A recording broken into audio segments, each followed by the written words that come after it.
So now I am very pleased to introduce you to Anna Novak, our speaker today. Anna Novak is a writer for HomeTransitionPros.com and the owner of Simply Downsized, a concierge downsizing service based in Arlington, Virginia.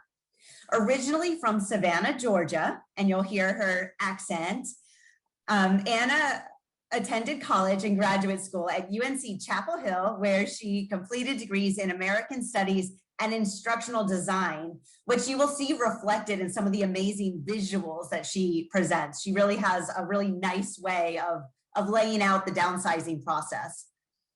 After moving to Falls Church in 1999, Anna spent 16 years busily raising a daughter and 2 sons and managing 3 full home renovations and taking charge of every club, organization, and activity in her path.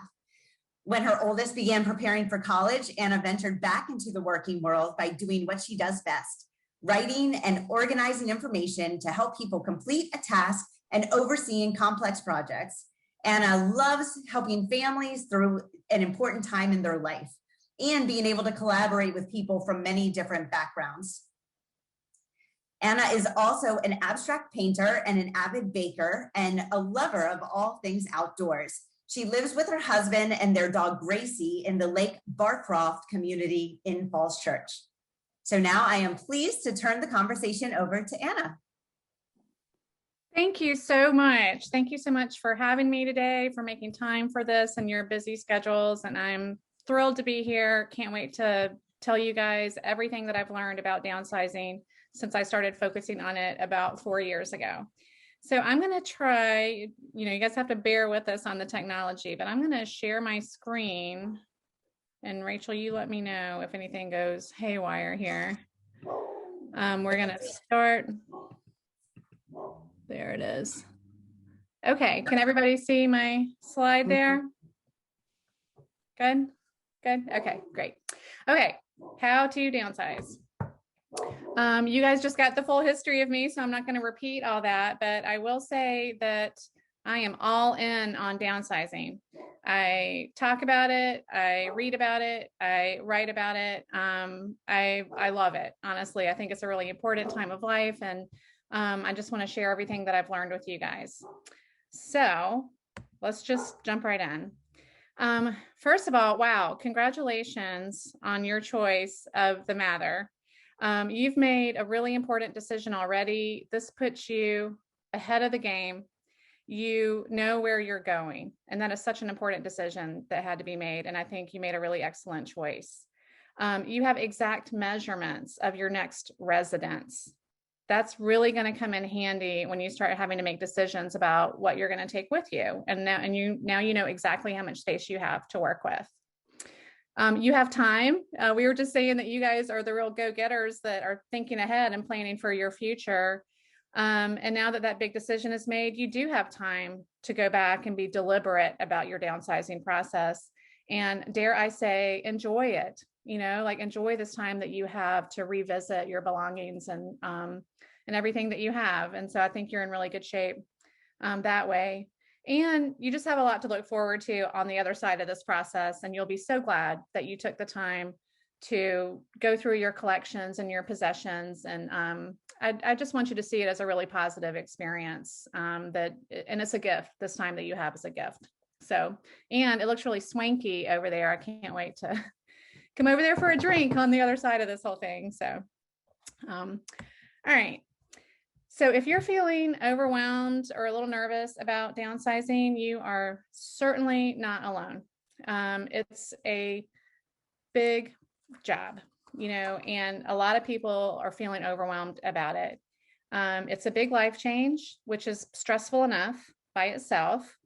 But then there's this huge project also that needs to be managed leading up to it. So of course, it's going to be kind of doubly stressful. There are going to be a ton of decisions that need to be made. And,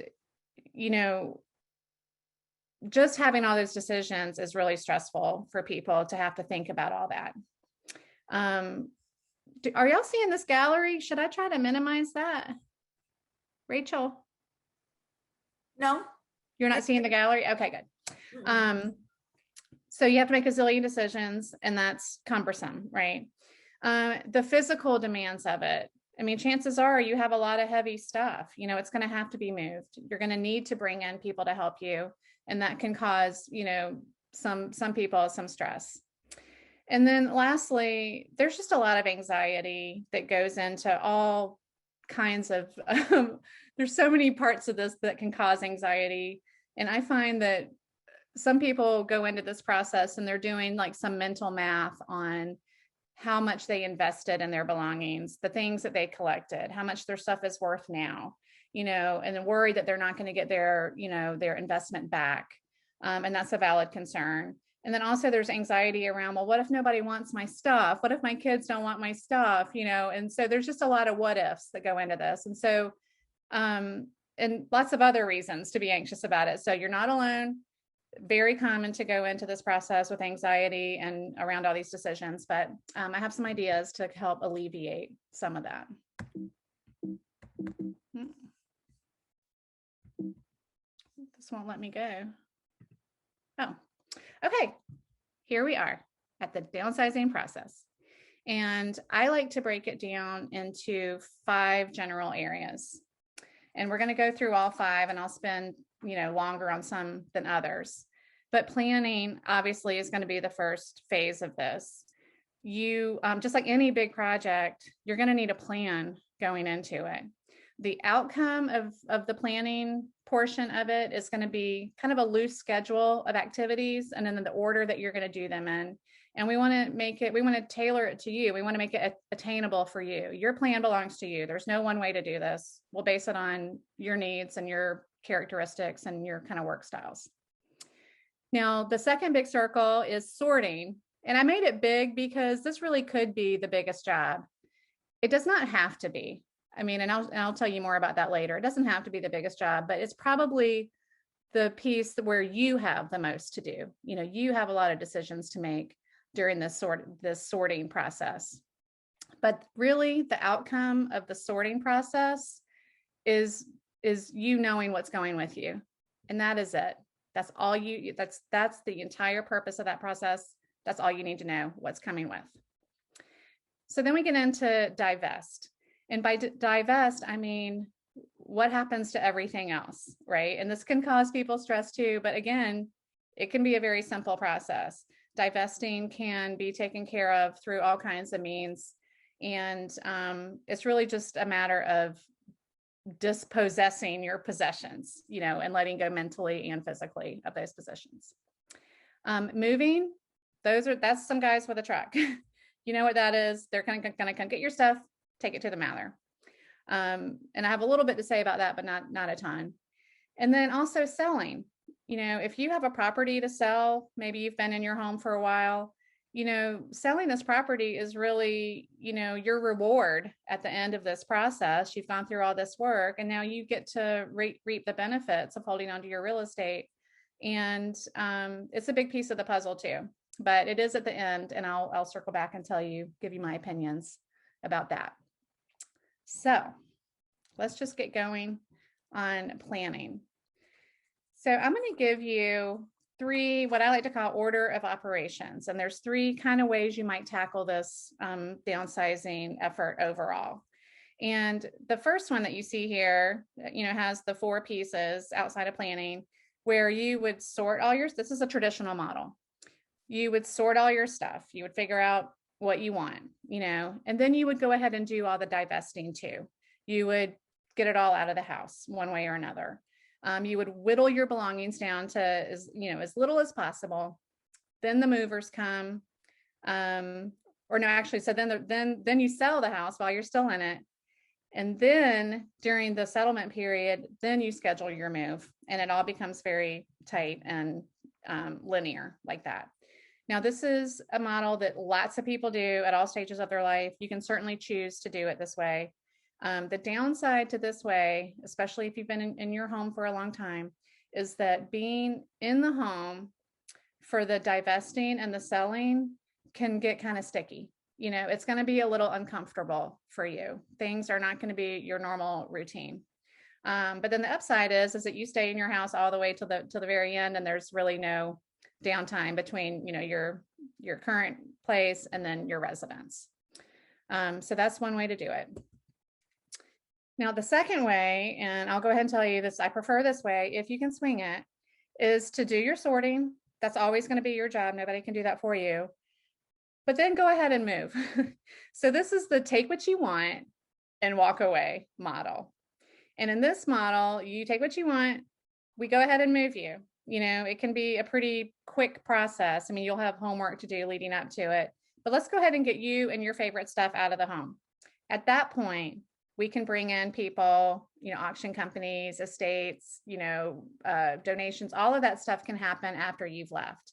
And a good benefit of doing it this way is that it gives you the opportunity to go back and kind of edit your choices. Like maybe you brought over some stuff that turns out you don't really need or don't really have the space for, or you're like, I could have brought that rolling pin. Let me go back and get it. So it gives you that flexibility, and it just kind of relieves you from having to be around for the messy part.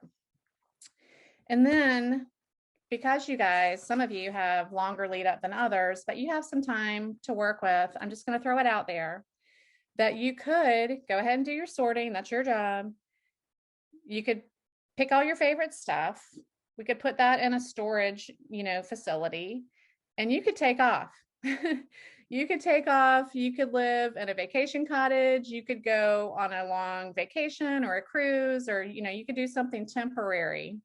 And this would allow you to take advantage of the current, you know, real estate situation. If you're just itching to go, like maybe you don't want to wait, like maybe you're just ready to take care of this now. This is certainly an option. There's a little bit more logistics involved, obviously. There's a spread between where you get your proceeds from your home and where you would have to, you know, do your own thing for a little while. But I think it's a fun option, and that, you know, if you think it sounds fun, I think you should at least consider it. So once you've figured out what order you're going to do this in, which I encourage you to do, you know, as early as you can, what makes sense, that's going to be the foundation for your plan. But then you really need to factor in, what is your personal work style? Who are you? How do you get projects done? And nobody knows that better than you, right? Or your partner. So if you are someone who loves to have a big project, love to have your list, likes to work along and be really methodical and get things done, this can be a nice meaty project for you. This really could keep you busy, give you something to do, have a goal to work towards. And some people really enjoy that. So that's the methodical approach. Now, other people, this is completely fine, don't want to think about it at all. You know, for whatever reason, either they're not mentally don't want to think about it, or they just don't want to think about it. You know, they're busy doing other stuff. All of this stuff can happen like right up against the move also. So there's no wrong way to do it, but it is nice to know which way it's going to go, because then we can kind of plan for that, you know, and have the resources in place according to how it's going to go down for you in your particular situation. Now over here, I've got a little jackalope, and he represents really the best of both worlds, which is what you have because you have this lead up.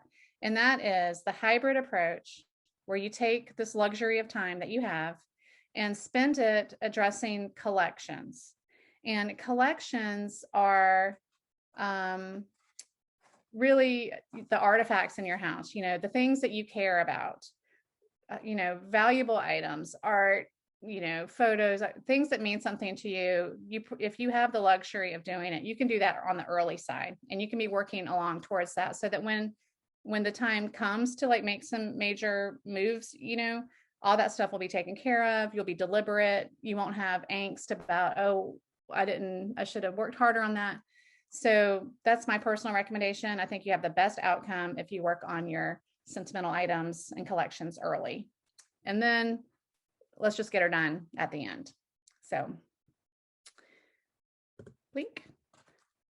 That's all you need for your plan. Order of operations, and how are you going to approach it? So then we're going to work into the sorting. And as I mentioned before, the sorting, it can be the biggest job. It does not have to be. It is really up to you. on how much energy you want to spend on the sorting portion. You do not have to touch every item in your home. You don't have to go into every nook and cranny and separate it into 3 different piles. You don't have to do that. I'm going to give you an approach that will help you maybe minimize some of that extra effort. So when you're thinking about sorting, remember the sorting phase is deciding what goes with you. That's your focus. That's the outcome.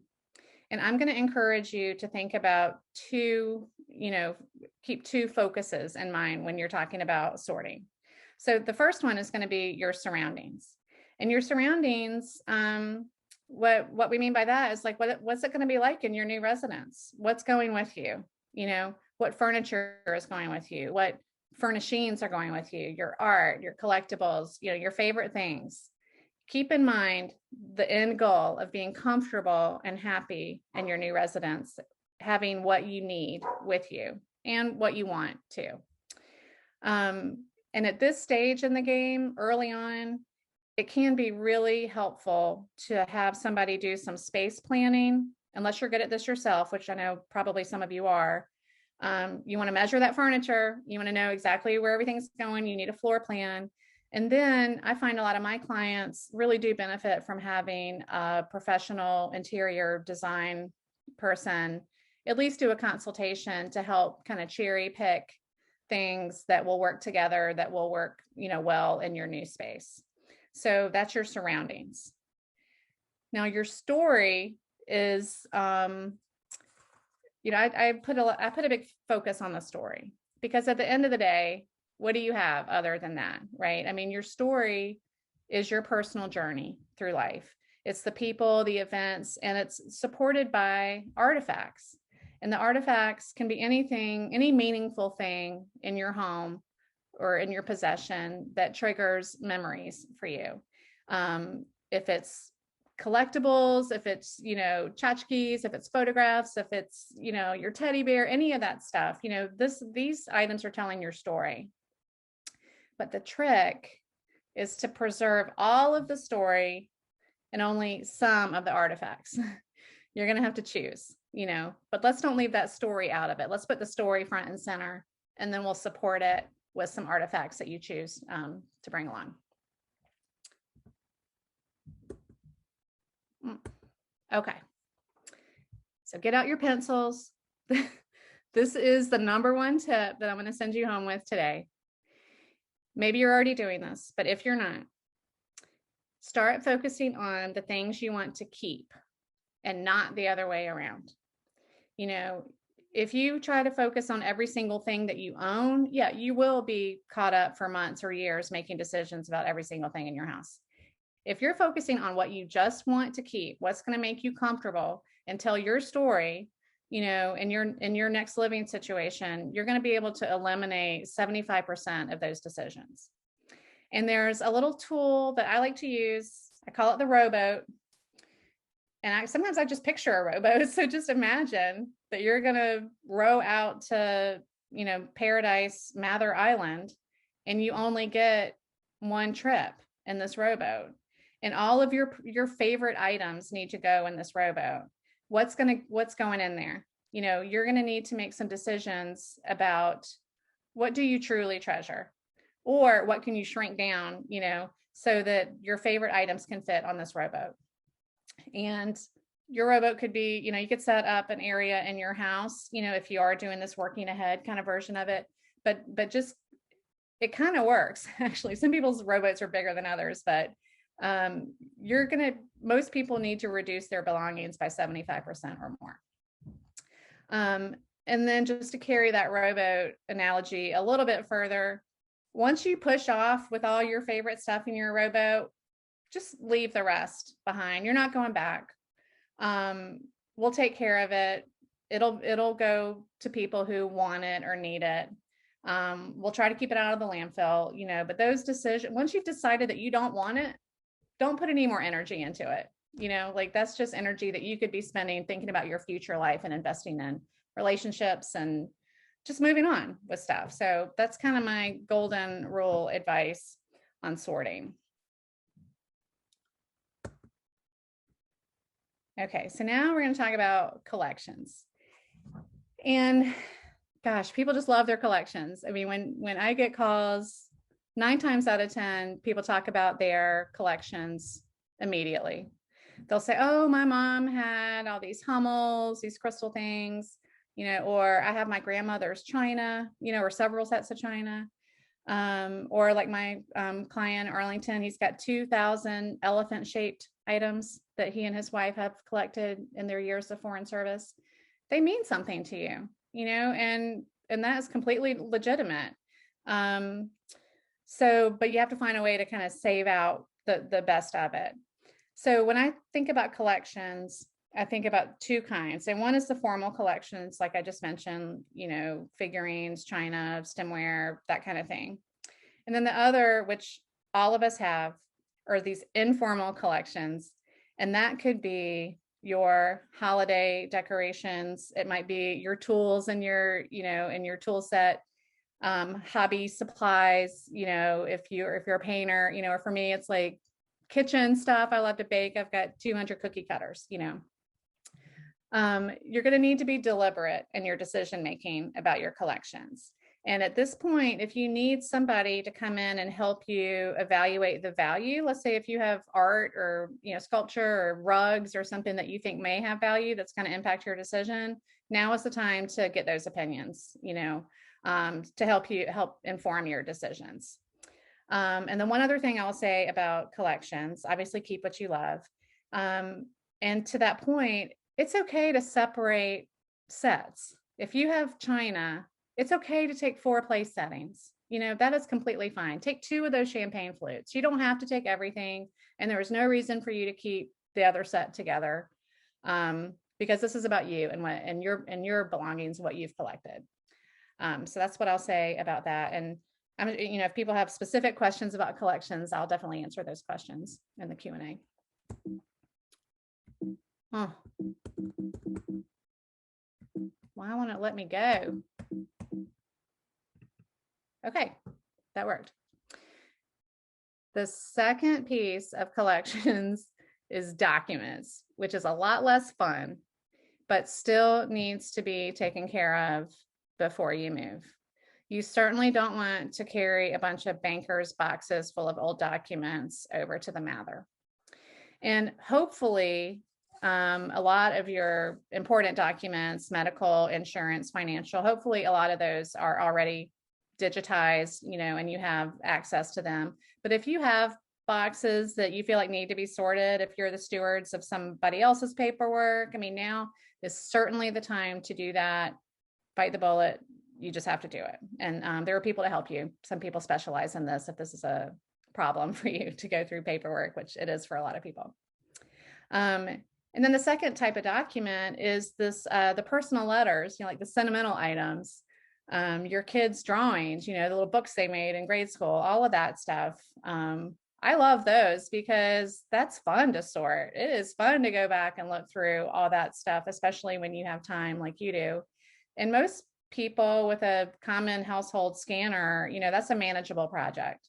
And I think you'll be glad that you did it, to go ahead and scan that, because a lot of those items are fragile anyway. Okay, so the third piece of telling your story is a literal one, and that is the story that has been recorded on film, either photos or videos. And I actually went and I did an interview with a business partner on Monday to go over some of the strategies that they use and the services that they offer people. And this particular guy, he's out in California, and they do it mail order. So you'll hear him talk about, oh, we do this or that.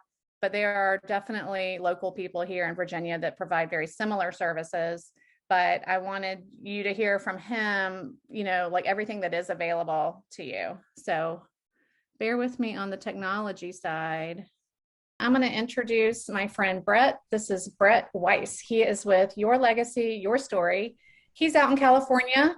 Hey, Brett, are you there? I am here. Hi, Anna. Hi, everybody. Thanks for jumping on. Thank you for having me. I've been talking to folks about the importance of preserving their personal story. when they downsize. And of course, photos, videos, and other media play a huge role in that. And almost everybody has some type of combined collection, of older technology, newer technology. And there's a lot of questions about how do we kind of organize all this and put it in a place where we can have access to all of it. And I have a short list of questions that come up pretty frequently. And if it's okay with you, we'll just jump right in. Go ahead, start. Here's one that's really common. I have boxes of photos that I never sorted.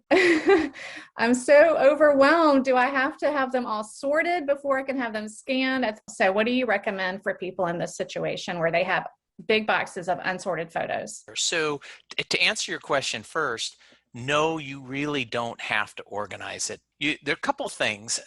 Most importantly, I think that we want to stay attuned to what it is we're trying to do, which is to have a clearly organized digital collection that's in date order. That can be done in a lot of different ways. It could be done after everything was scanned. However, that takes a lot of time and a lot of digital patience, which a lot of us don't have much of. Now, if you're tight on time or tight on patience, you can just give it to us and we will organize it and probably get 80 to 90% organized even without much help from you. Most people usually want to try to do some organizing first. And I will let you know this. Photos are the most overwhelming of all the media that we have because there's so many of them and because it's so bulky. There's really nothing you have to do there because we will take the photos out of the album or scan the full page. We'll talk about that in a little bit about which one is best. Photos actually are a little simple from an organizing standpoint because essentially photos are either in albums, they're in frame, they're in envelopes, they're loose, or they require special handling.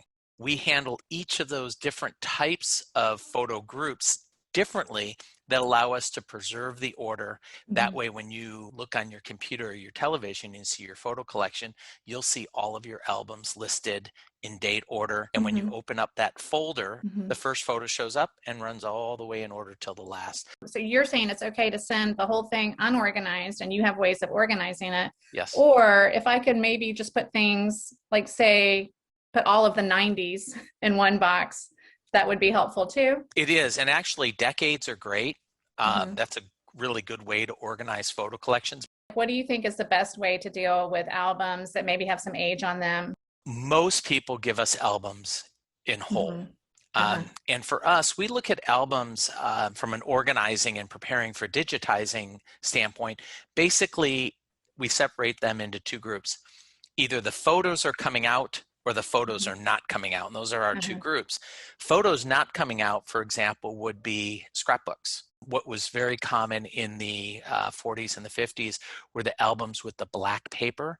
And a lot of time those photos are rubber cemented in and they are not coming out. I would highly recommend just letting us do it. We process hundreds and hundreds of albums every month. So we've got, we know how they come. And then also, of course, one of the tricky ones are the sticky back albums that were very common in the 60s, 70s, and 70s. Yep.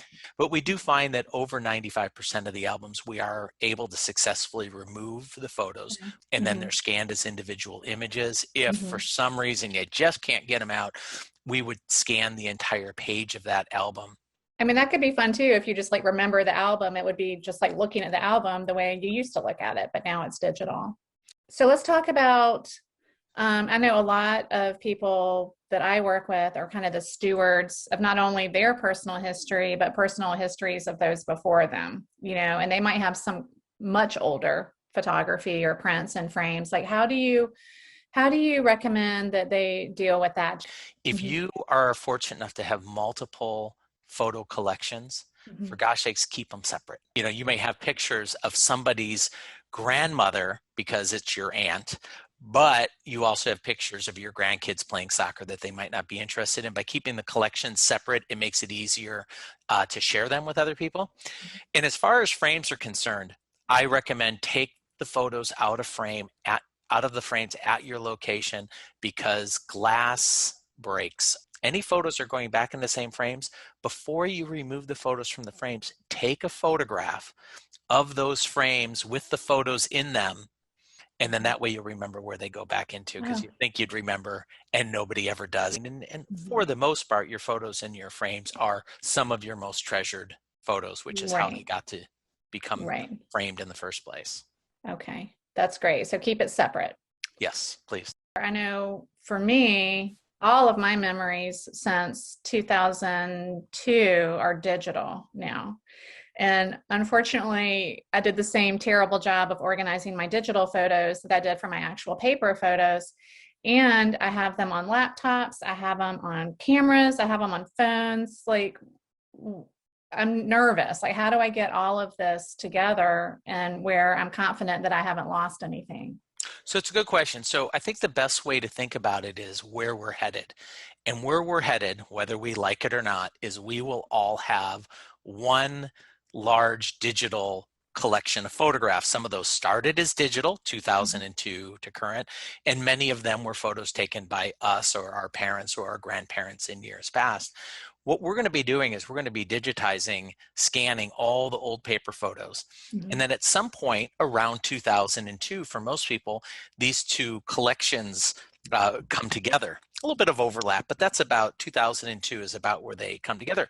And so with the goal getting your digital photos in the digital photo collection into date order, chronological, the dates preserved from 2002 on make this really, really easy. Because I don't want to lose it. You know, you want to keep it all together. We also, for those people who are either in a hurry or technologically challenged or technologically disinterested, we have a service that is available to also help curate your digital photos later. So that's something that's available, and that can be done online. You know, I like that a lot. And it just reminds me that, you know, getting everything together and then, you know, having it all together before you move is really important. And then you're not taking all this old technology with you. You're not taking these boxes with you.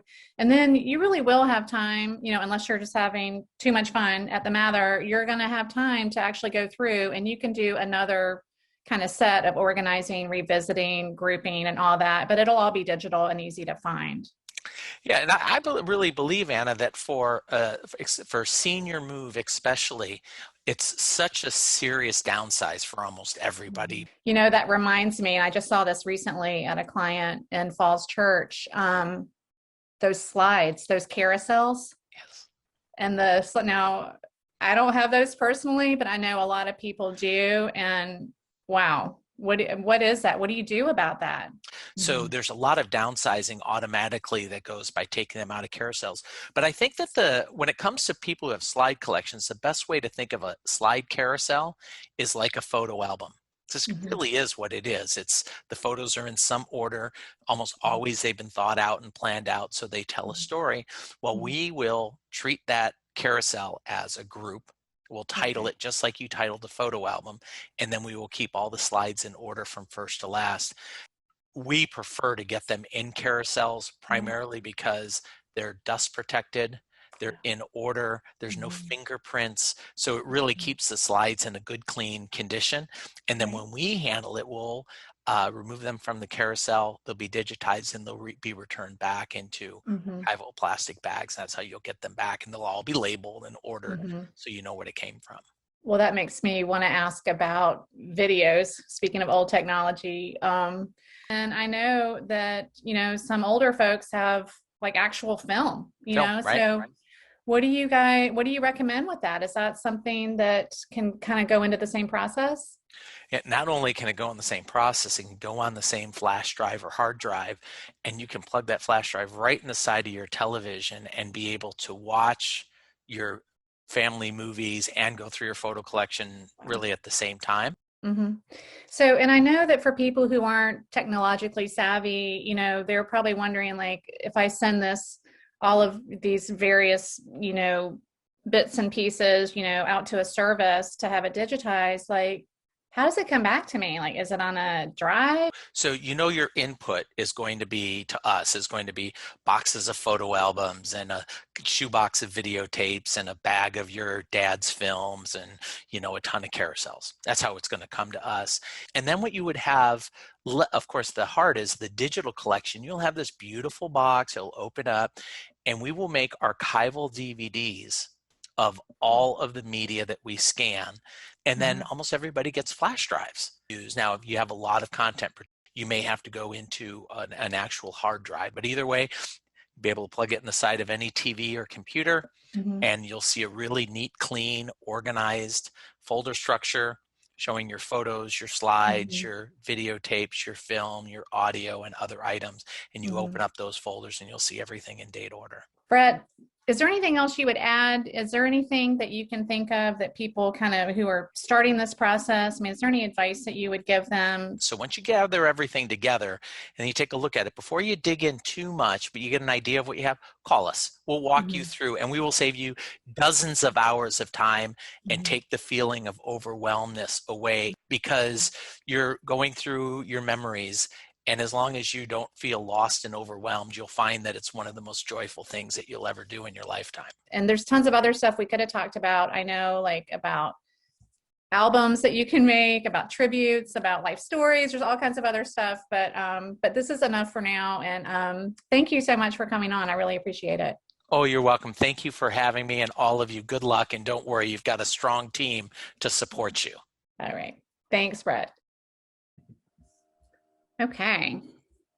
Well, first of all, I hope I can get back to my, here we go. That was great. Thank you for bringing in that outside. I hope that was helpful. He knows so much. I mean, this is the thing, is that there's so many different specialties that can be involved when you're downsizing, you know. So for every one of him, like I have somebody like that for art. I've got somebody like that for rugs. I've got somebody like that for, you know, like there's just so many specialties, you know. But he's been a real, a good support. But like I said, there's tons of people around here too. I actually work with a woman in McLean who does basically the same thing. So it's definitely available. Okay. Moving on. As long as my slide goes. Yay. So if you don't, you can just send boxes. Here we are at divesting. Divesting is the part where you get rid of everything that you don't want. And this can be a stressful area for people. And I just want to take this opportunity to talk about something that I know you've already heard. You already know it, but I'm just going to go ahead and say it. And that is that the market for secondhand household goods has really diminished, especially over the past 10 years.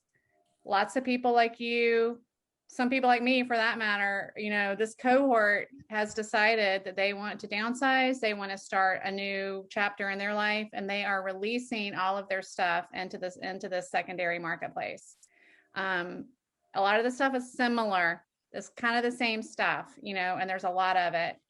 At the same time, the younger generations are not shopping for that kind of stuff. You know, they're delaying marriage. They're not moving out, you know, they want to get their stuff at West Elm, you know, or Crate and Barrel. So there's just a mismatch, and it's not because your stuff isn't nice. Trust me, I've seen all of y'all's stuff or stuff just like it. And it is very nice.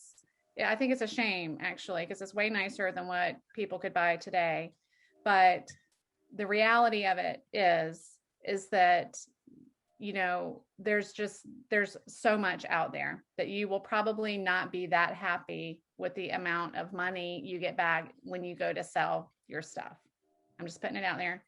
But it is a market, you know, and things change. But with the pandemic, we're seeing a lot of pent up demand to move, you know. So if I had to guess, I would say you're going to start seeing even more of this kind of stuff.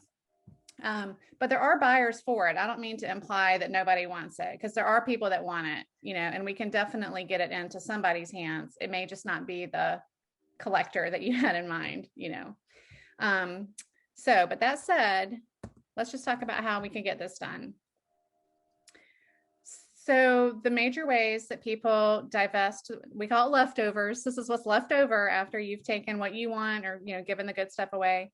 So gifting is a great option. If you have a KitchenAid mixer and you want to give it to your daughter-in-law, by all means, you know, anything that your kids want, your friends, family, anybody that wants anything, I would just give it to them. I think that's a good outcome.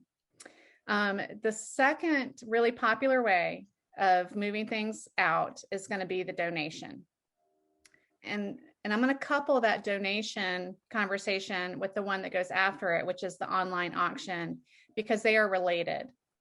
And the reason they're related is so a lot of people in your position know they're going to move the next year, 2 years or whatever, and they start carting stuff to the Goodwill. Like every time they leave the house, they, take some books, take some clothes, take some whatever. And that is definitely one way to do it. That is not a bad way to do it. If that's what you want to do, go right ahead. But if your plan had indicated, that you're going to do one of these online auctions, and let me just explain. So the online auction is a relatively new development. I would say it started maybe 4 or 5 years ago, but it took a break in the early pandemic, but now they're back and they're kind of getting things going. For these online auctions, this is where a company comes in and photographs they put everything in lots, they photograph it, and they run a week-long auction on the internet, and people bid on it. It's kind of fun. You can see people bidding on your stuff, and they'll either do it like the auction company will prep this for you, or you can do it yourself. Some people totally do it themselves. But they have a week-long auction, and then a week after it closes, people come and pick it up. So there's a pickup day. And then you can make money on that, but the trick is that for those auctions to be really successful, they want a lot of stuff. I mean, these guys will sell the colander, they're going to sell the broom. They're going to sell that, snowblower, anything that you have in your house. They do a pretty good job of selling everything. So if you're going to go that route, I would just say, save yourself the energy of dropping stuff off at the donation center on a regular basis, unless it's just making you feel good. It's not necessarily necessary, because the more stuff they have to sell, they'll sell it. And I can answer more questions about that option after the presentation. But so then you get into estate sales, and estate sale used to be, that's a one-call thing, right? And then a team comes out, they put little stickers on your stuff, they have a 3-day sale, and you're all good. So that's not really happening anymore. There's some of that happening. It is definitely not the solution it used to be. Those companies more and more are turning more towards an online model also, and they had started that even before the pandemic. So the writing is kind of on the wall with that. Now, if you have, and we already said, everybody has nice stuff. If you have like truly one of a kind stuff, and you want to have it evaluated by an auction house, you can certainly have, you can send pictures for free. Typically, just send some pictures. Hey, do you think you guys could sell any of this? Or they'll even come out to your house and take a look and let you know. There's usually a small fee for that. They'll come out and let you know if they think they could sell anything that you want to be sold. The catch with them is that you generally have to pay somebody, to pack it up and get it over to the auction house. So that's an additional expense. And then they take their commission off of it. And just depending on what it is, sometimes it turns out to be a huge effort for not much at the end of the day. And this is all kind of in flux, everybody's kind of adjusting to the new normal, but in general, that's what I'm seeing around here anyway. And then I added shipping. I just wanted to point out, this happened a couple of weeks ago. One of my clients offered a small piece of furniture, maybe a painting, a rug or something, to a nephew in West Virginia. The nephew was happy to have it. And then he went to get the shipping on it, and the shipping was like $1,500. And he had not anticipated that. And he probably wouldn't have offered it to his nephew if he'd known it was going to cost that much.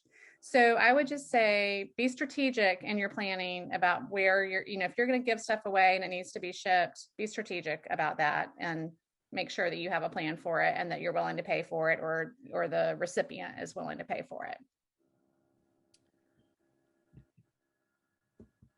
I never know what button's going to advance the. Oh, yay. Okay, don't do this. Just don't do it. you guys have a big lead up to your move. If you haven't sorted your belongings in the year that you've been at home and you don't accomplish it in the next, 18 months or whatever, you're not going to do it.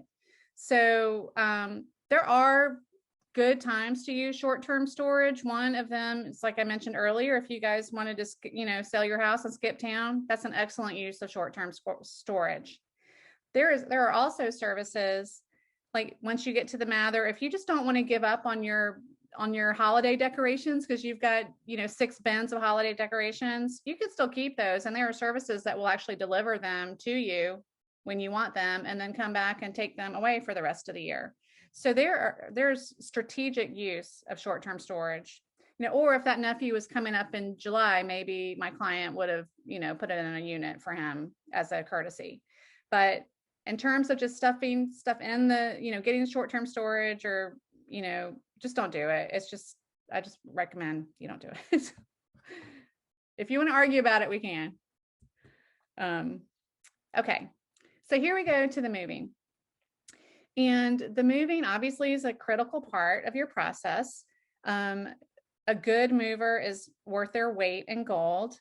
They will do, finding the right mover is really important. They will take really good care of your stuff. They won't break anything. They'll do it all in one day. They'll be nice to you. It'll all be great.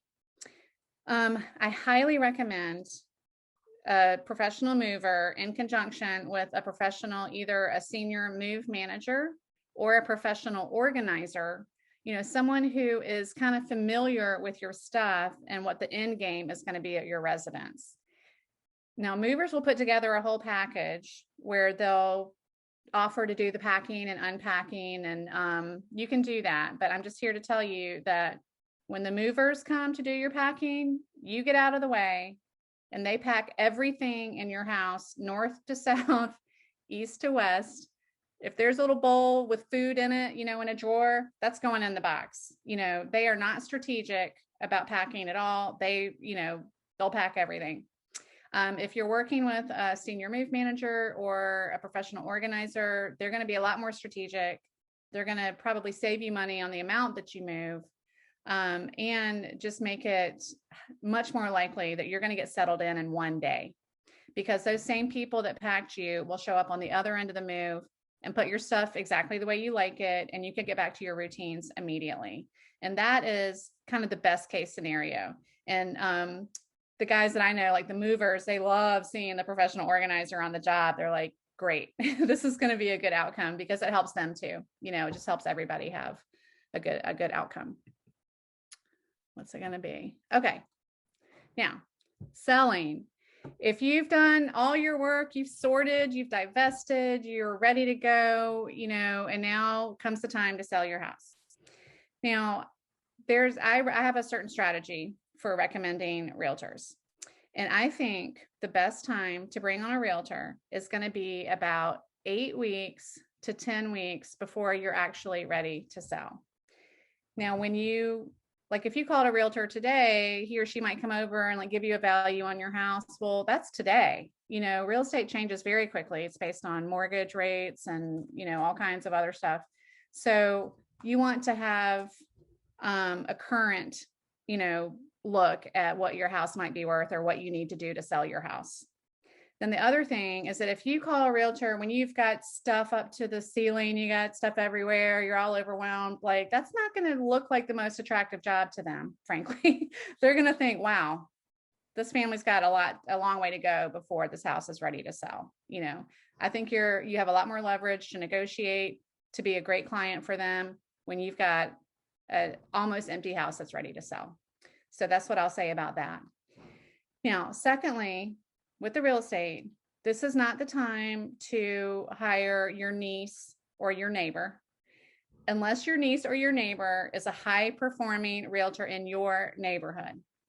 There is a lot of nuance in real estate that can really affect the outcome of your sale, and not only how much you get for your house, but whether or not you go to closing. It's really important that you've got an active realtor working in today's market in your neighborhood. It is extremely local. So I would just highly recommend that you keep the focus on that. And then that said, once you've gone to the trouble of finding like somebody who's really reputable and doing great work in your neighborhood, take their advice. You know, if they say you need a new roof, you probably need a new roof. You know, they're going to work with you to decide what kinds of repairs and improvements you're going to need to make your house, you know, to get top dollar for your house. And a good realtor will also have those connections close by in the neighborhood. They don't need a 3-month window to recommend a painter, you know, or a landscaper. They can do that for you, and they don't need forever to do it, you know. So that's where I'm at with that. And then the last thing I would say is that your home's value, just like the value of your china cabinet, you know, it's based on market conditions.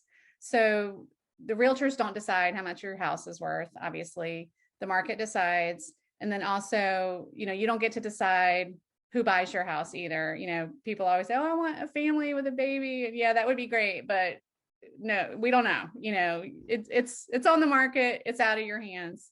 And I just say that just to say, you know, incrementally this whole way, like the more you can kind of give control over to the people who are getting the work done, the more it's going to be the load off, you know, it's less burden for you to be trying to make decisions about things that you don't really have a choice in the matter, you know? So I would say just overall, keep that in mind and just try to look for ways to eliminate decision-making, because decision-making is what causes all the stress. That said, you're definitely going to need help.